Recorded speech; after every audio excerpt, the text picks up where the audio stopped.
মেহমানকে ধমক দেবেন না, ফকিরকে ধমক দেবেন না, ফকিরকে তাড়াবেন না। যেহেতু তিনি যে কথা বলছেন তো ঠিকই বলছেন, কেন আপনি হঠাৎ আপনার ইজ্জতের খাতিরে, মানের খাতিরে কি এমন ধমকাইতেছেন? ওকে ধমকাবেন না, এই একে ঠাই করবেন না, বরঞ্চ ওকে আদর করেন, তাকে সম্মান দেন, তাদের কাছে ডেকে এনে বসান আর বলে দেন লক্ষ লক্ষ ছাগলের পাল আমার রয়েছে, এইখান থেকে একটা কেন যত লাগে আপনি বেশি বেশি নিয়ে যান, আমার কোনো আপত্তি থাকবে না। সাপ যখন এই কথা বললো, দরবেশ তখন বলছে না না বাবা, অত আমি কি করবো, আমার একটাই যথেষ্ট। বলে না, সব তোমার আল্লাহ দান করেছে। আল্লাহু আকবার, জোরে বলেন আল্লাহু আকবার। আর টাকার বলে শুয়ে আছেন, টাকা ছেলে দিতে গেলে এরকম ফসতে হয়। সারা জীবন আমি এই কালেকশন করি, সারা জীবন ভর এই মাদ্রাসা ভক্ত মসজিদে আমাদের জীবনটা কাটিয়েছে। এমন তো বার্ধক্য বয়স, কাজে ভাইয়া আমি আপনারা আমাকে বেশি কষ্ট দেবেন না, শুধু কথাগুলো স্মরণে যার যেমন ক্ষমতা আছে। আজকে টাকা চাওয়া হবে কার জন্য বলেন? এই ঘর কার? বিসমিল্লাহ পড়ে সবাই, বিসমিল্লাহির রহমানির রহিম। ইন্না আউওয়ালা বাইতিন উদিয়া লিন-নাসি লাল্লাযী বিবাক্কা। আল্লাহ তাআলা বলেন, দুনিয়ার সর্বপ্রথম যে ঘরটা প্রতিষ্ঠিত করেছিলাম ফেরেশতার মাধ্যম দিয়ে, আমার বাবা গোটা বিশ্ববাসীর কল্যাণের জন্য, মোবারকান বিশ্ববাসীর কল্যাণের জন্য, বিশ্ববাসীর কল্যাণার্থে এই কাবা ঘর যখন মেরামত তৈরি হয়ে গেল, কিছু মাল আর মশলা বেঁচে গেল। ফেরেশতারা বললেন, আল্লাহ এগুলো এখন কি করবো পবিত্র জিনিস? আল্লাহ বলবেন, আমার ফেরেশতারা ভাতের মুঠির মধ্যে নাও, এবার পাহাড়ের পরে উঠো, তারপরে মুঠ মেরে এই বালিগুলো মাটিগুলো তোমরা মশলাগুলো চতুর্দিকে ছড়াইতে দাও।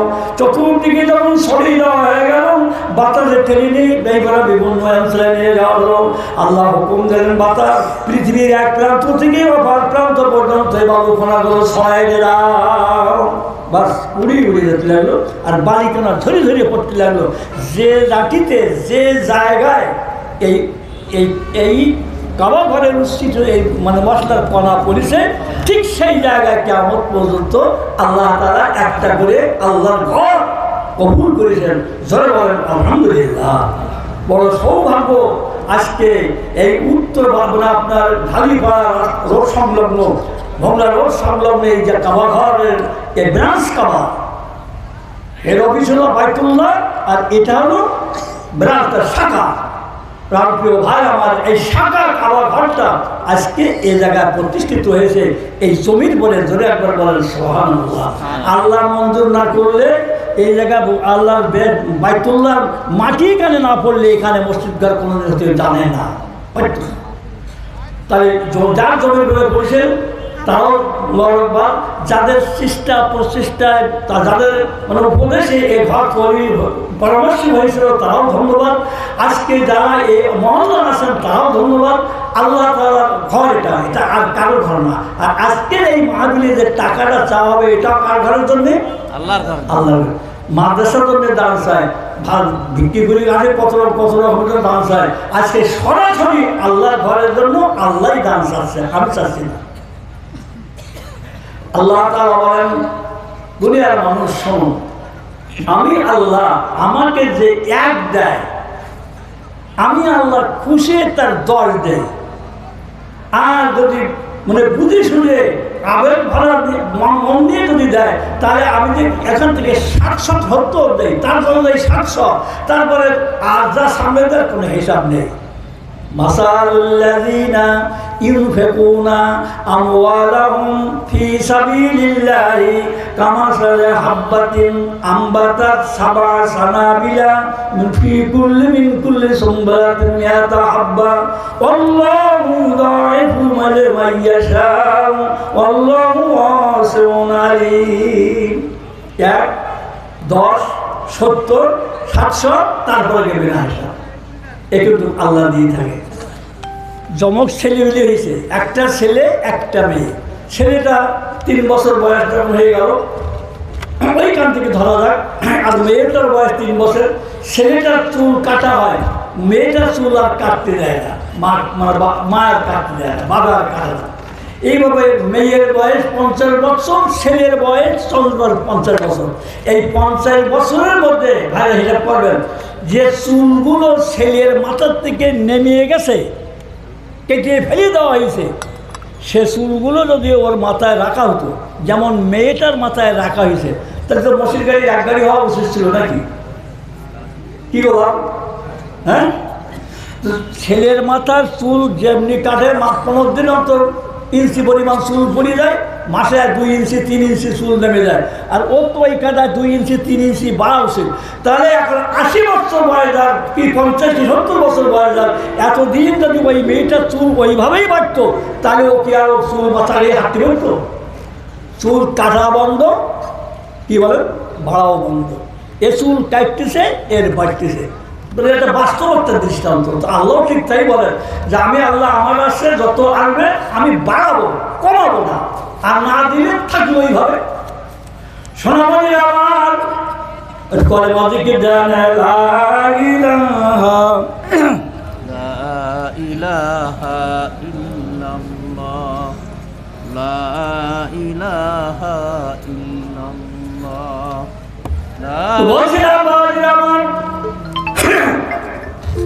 আল্লাহ রাব্বুল আলামিন বলেন যে দাম আমি আল্লাহ আমার নিয়ামতের সকল যদি থাকে তোমার কাছে, তাহলে আমি নিয়ামতের বরকত বাড়াই দেবো।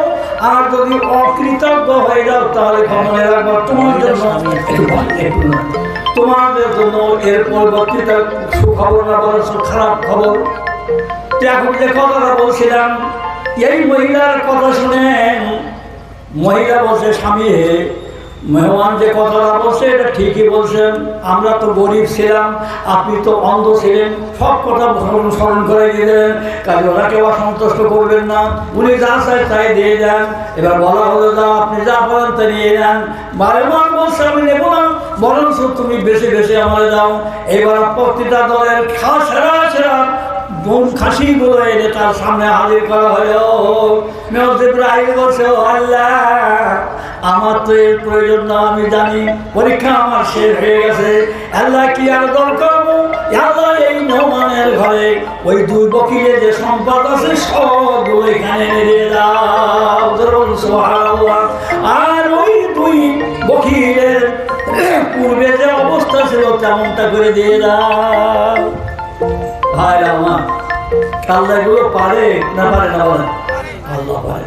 তো বলছিলাম যে আল্লাহ তাআলার শুকরিয়া তান, এই কাজগুলো আমাদের করা উচিত। আজকে যে কাজে এসেছি এই ঘরের জন্য কত কথা কবি নজরুলের ভাষায় এক জায়গায় বলা হয়েছে যে আল্লাহ আমি একজন গরিব মানুষ, টাকা নেই, সম্পদ নেই, অর্থবিত্ত কিছু নেই, যে আমি তাই দিয়ে আল্লাহ তোমার ঘরের একটু ভাগিদার হবো, তো আমার জন্য কি করো?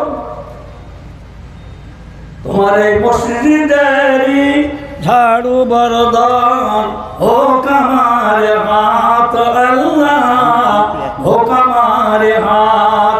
শোনো শোনো ইয়া ইলাহি আমার মোনাজাত, শোনো আমারই মোনাজাত।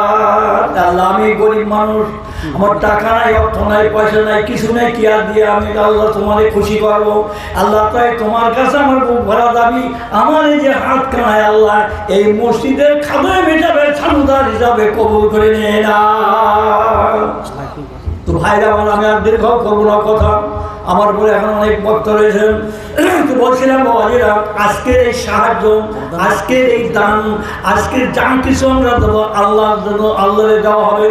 আজকে আল্লাহ নবী বলেছেন একটা হাদিসে, যখন মানুষ দান করেন তখন এইটা আপনি দেন, তার হাতের নিচে যিনি নেন তার হাতের উপরে আপনারা দেবেন, আপনাদের হাতের নিচে, আর আমি নেব আমার হাতের উপরে। আল্লাহ তাআলার কুদরতি হাতটা পেতে দেওয়া হয়। যত টাকা পয়সা ইত্যাদি যা কিছু দেবেন ওই আল্লাহর প্রথমত আল্লাহরই হাতে আসবেন, তারপরে এবার ওই হাত হয়ে আমার হাতে, তারপরে টেবিলে এরপরে হয়ে পাবেন। তো বলছিলাম বাবাজি আমার, আল্লাহ তাআলা আপনাদের হাত তৈবা দান করুন, রুজিতে বরকত দান করুন, নিয়ামত আল্লাহ যা দিয়েছেন খুশি মনে আল্লাহর ঘরের জন্য আপনাদের হাত না বাড়িয়ে দেন। আমার ভাইরা, এই মসজিদ ঘরে এখন থাকবে এটা কোনো সম্মান না। দানিবার চতুর্দিকে তাকালে দেখা যায় সমস্ত মসজিদগুলো প্রায় সব টাইলস হয়ে গেছে, কত মানা গরিব এলাকা মনে হয়। তো যার জন্য মসজিদের ঘর, এখানে এখনো মসজিদের প্লাস্টার বাকি, তারপরে পেশাবখানা নাই। আমি এসে তো বাথরুমে গেলাম, তো ও একজনের বাড়িতে। তো এই দিকে লক্ষ্য করে আল্লাহর ঘরকে সুন্দর করার জন্য, আল্লাহর ঘরের সৌন্দর্য বৃদ্ধি করার জন্য আমার ভাইরা, আমি গুনাহগার আপনাদের কাছে হাত পাচ্ছি। যেহেতু আমার পরে সময় বক্তা আছে, প্রধান বক্তা, আর আমাদের কতটি প্রধান বক্তা আলহামদুলিল্লাহ আজকের এই মাহফিলে যিনি প্রধান বক্তা তিনি এসেই গেছেন। কাজে এক্ষুনি প্রায় এখানে আসবে, আর বেশিক্ষণ দেরি করবো। তো কে আসেন ভাই আল্লাহর ঘরের জন্য খুশি মনে আমাদের এই মসজিদ ঘরে 10,000 টাকা দেওয়ার মতন মালিকের কেউ আসেন, যদি থাকেন তাহলে দয়া করে একটু হাতটা এগিয়ে দিয়ে দেন। এই টাকাগুলো কে দিয়েছে এবার মনে মহিলা তার স্বামী মারা গেছে, ছেলে মারা গেছে, দুইজনের জন্য আলহামদুলিল্লাহ 2,000 টাকা দিয়েছে। আর মা জানো নেই, তেনার সন্তান দুনিয়ায় নাই, মারা গেছেন, তার সামনে নেয় একা কিনে অর্ধান কিনে। কাজে আল্লাহ তাআলা তার স্বামী ও ছেলের খুশির জন্য, আল্লাহ তাদের কবরে নাজাত নসিবের জন্য আল্লাহ 2,000 টাকা দান করলেন। আল্লাহ কবুল করে নিয়ে নাও। আল্লাহ তাআলা তার কবরগুলোকে জান্নাতের বাগান বানাই দাও। আর একজনে আল্লাহ বলেন আমার মা বাবার জন্য 1,000 টাকা। আলহামদুলিল্লাহ মসজিদের ইমাম সাহেব তিনি বলেন, হুজুর আমার আব্বা আম্মার মাগফিরাতের জন্য 1,000 টাকা আল্লাহর ঘরে দিলাম। এত সুন্দর বড় জায়গা, দান করার যে জায়গা, এত বড় জায়গা কোথাও নাই। নবী একখানা হাদিসে বলেছেন, কাল কিয়ামতে যখন মুহাম্মদ হাসর ময়দান হয়ে যাবেন, এই মসজিদগুলো হেঁটে হেঁটে বেড়াবে, আল্লাহর কাছে চিৎকার দিয়ে বলবে, ইয়া ইলাহি আইনা আলি, ও আল্লাহ আমার দলবল কই, আমার দলবল কোথায়? আল্লাহ বলেন তোমার দলবল কারা? মসজিদ বলবে, আল্লাহ যারা জমির পরে আমি ছিলাম, আর যাদের টাকার দিয়ে আমি প্রতিষ্ঠিত হয়েছিলাম, যারা খেদমতে যারা ছিল, আল্লাহ যত মানুষ কিয়ামত পর্যন্ত আমি মসজিদ আমার কিয়ামতের খানে ছিল, আল্লাহ এই সমস্ত মানুষগুলো হলো আমার মেহমান। আল্লাহ বলেন যাও এদের ডেকে ডেকে দিয়ে তোমার উদারস্থ করে তুমি জান্নাতে চলে যাও। ধরে বলুন সুবহানাল্লাহ। কাজী ভাই আমার, মসজিদ ঘর এটা আল্লাহর ঘর, আল্লাহর ঘরের পবিত্র ধাম, এটা এর চেয়ে বড় দাতা দান করার জায়গা আর হতে পারে না।